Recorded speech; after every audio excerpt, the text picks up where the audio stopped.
The Citadel is an ancient deep space station, presumably constructed by the Protheans. Since the Prothean extinction, numerous species have come to call the Citadel home. It serves as the political, cultural, and financial capital of the galactic community. To represent their interests, most species maintain embassies on the Presidium, the Citadel's inner ring. The Citadel Tower in the center of the Presidium holds the Citadel Council Chambers.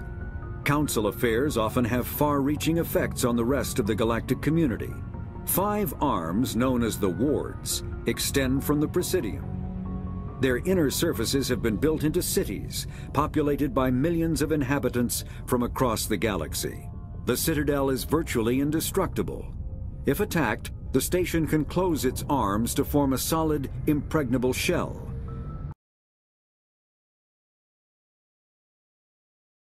The Council is an executive committee composed of representatives from the Asari republics, the Turian hierarchy, and the Salarian Union.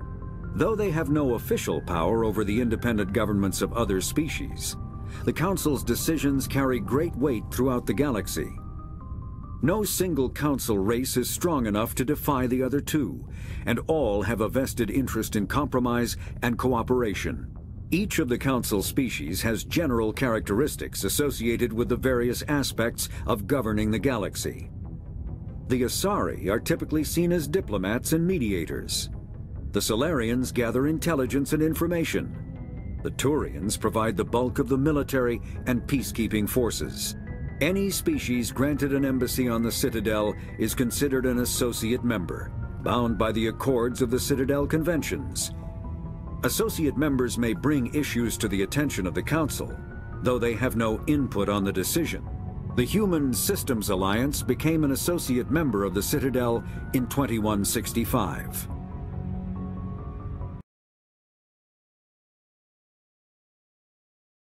The Asari were the first species to discover the Citadel. When the Salarians arrived, it was the Asari who proposed the establishment of the Citadel Council to maintain peace throughout the galaxy. Since then, the Asari have served as the mediators and centrists of the Council. An all-female race, the Asari reproduce through a form of parthenogenesis. They can attune their nervous system to that of another individual of any gender and of any species to reproduce. This capability has led to the unseemly and inaccurate rumors about Asari promiscuity. Asari can live for over 1,000 years, passing through 3 stages of life. In the maiden stage, they wander restlessly, seeking new knowledge and experience. When the matron stage begins, they meld with interesting partners to produce their offspring. This ends when they reach the matriarch stage, where they assume the roles of leaders and counselors.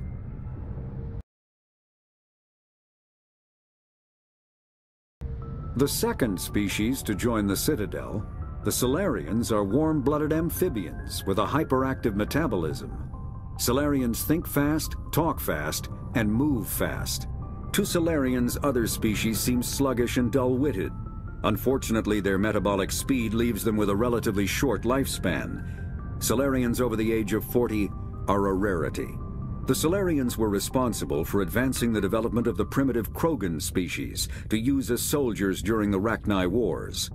They were also behind the creation of the genophage bioweapon the Turians used to quell the Krogan rebellions several centuries later.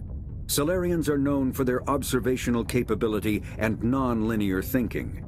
This manifests as an aptitude for research and espionage. They are constantly experimenting and inventing, and it is generally accepted that they always know more than they are letting on.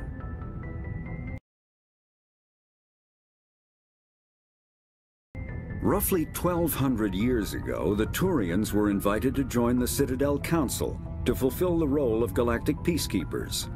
The Turians have the largest fleet in Citadel space, and they make up the single largest portion of the Council's military forces.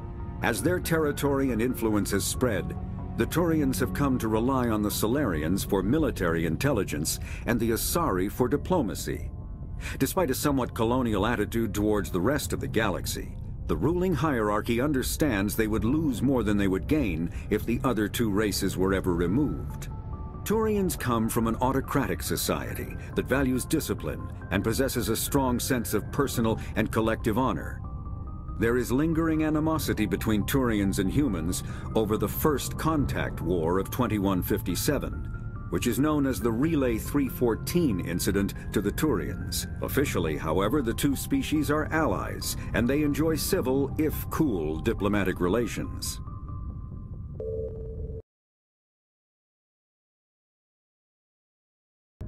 The Elcor are a Citadel species native to the high-gravity world Dakuna. They are massive creatures, standing on 4 muscular legs for increased stability. Elcor move slowly, an evolved response to an environment where a fall can be lethal.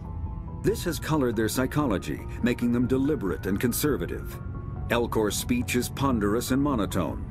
Among themselves, scent, slight movements, and subvocalized infrasound convey shades of meaning that make a human smile seem as subtle as a fireworks display.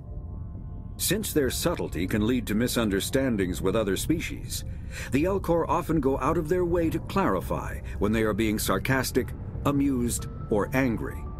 Dakuna's high gravity impedes mountain formation. Most of the world consists of flat, open plains, which prehistoric Elcor wandered across in small family bands. Modern Elcor still prefer open sky and can become restless and uncomfortable on long starship journeys.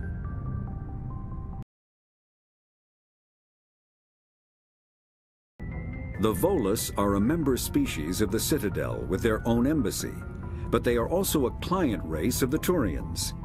Centuries ago, they were voluntarily absorbed into the hierarchy, effectively trading their mercantile prowess for Turian military protection. Erun, their homeworld, lies far beyond the normal life zone of its star. However, the world has a high-pressure greenhouse atmosphere that traps enough heat to support an ammonia-based biochemistry. As a result, the Volus must wear pressure suits and breathers when dealing with other species, as conventional nitrogen-oxygen air mixtures are poisonous to them, and in the low-pressure atmospheres tolerable to most species, their flesh will actually split open. Volus culture is tribal, bartering lands and even people to gain status. This culture of exchange inclines them to economic pursuits. It was the Volus who authored the Unified Banking Act, and they continue to monitor and balance the Citadel economy.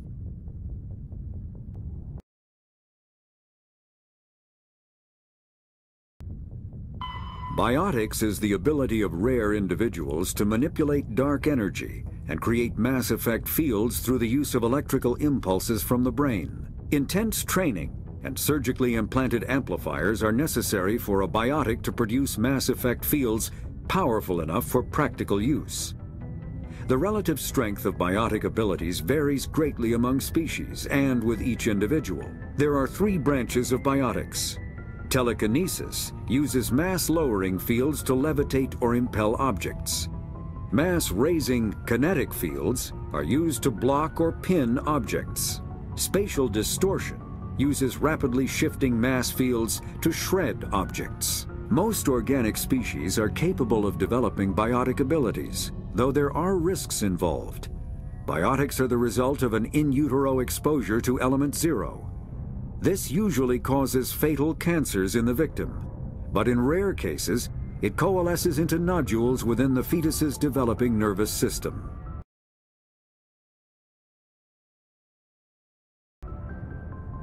An artificial intelligence is a self-aware computing system capable of learning and independent decision-making. Creation of a conscious AI requires adaptive code, a slow, expensive education, and a specialized quantum computer called a blue box. An AI cannot be transmitted across a communication channel or computer network.